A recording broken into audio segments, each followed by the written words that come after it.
L'enjeu de la ZLECAf sur les économies du continent est greffé à l'agenda 2063 de l'Union africaine. Pour que cet instrument soit pleinement mis en œuvre, au moins 75% des ressources doivent être mobilisées au niveau national. C'est désormais l'objectif en ligne de mire des acteurs mis à contribution pour la matérialisation de cet enjeu. Le moment est venu de voir si nous pouvons redoubler d'efforts pour assurer la mobilisation des ressources intérieures.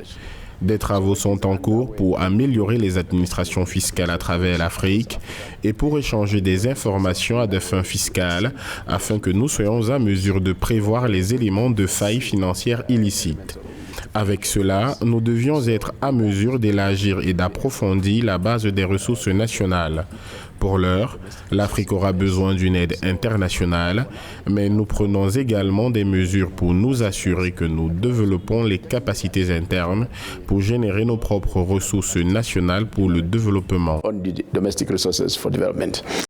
L'Afrique affiche à présent 87,7% de réalisation en termes d'accords entre régions, ce qui la place en bonne position pour assurer le commerce sur le continent. En 2021, les ministres du commerce sont parvenus à une convergence et se sont mis d'accord sur 87,7% de règles d'origine, ce qui fait qu'il y a près de 60 000 produits qui sont commercialisés.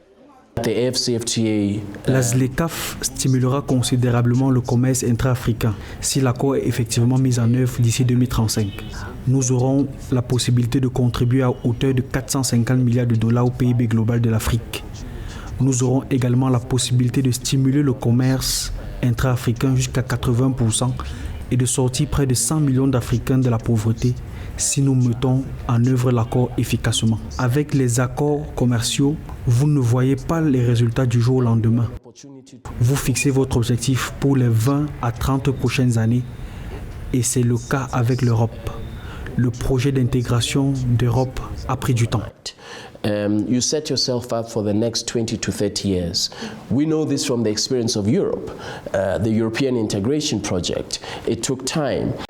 Dans l'ambitieux projet de mise en œuvre définitive de la ZLECAf, l'apport des partenaires financiers reste fondamental. La ZLECAf peut ainsi compter sur Afreximbank. La Banque africaine d'import-export est très impliquée dans l'opérationnalisation de la zone de libre-échange continentale africaine.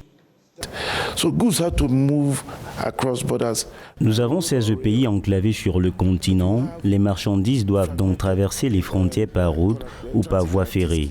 Il est nécessaire d'avoir des systèmes de garantie de transit fragmentés efficaces et c'est ce que nous avons assuré en travaillant avec le secrétariat de la ZLECAf ainsi que la Commission de l'Union africaine. Nous avons mis en place de solides bases financières pour soutenir les entreprises qui font du commerce. Ce ne sont là que quelques-unes des choses que nous avons faites. La particularité de la ZLECAf est que c'est le seul accord appuyé par une banque. Afreximbank a été créé en 1993, mais les pères fondateurs avaient une vision pour doter l'Afrique d'un accord de libre-échange continental et un marché commun. Tous sont convaincus que le succès d'un tel projet repose sur une institution financière qui fournira le capital qui va propulser les entreprises.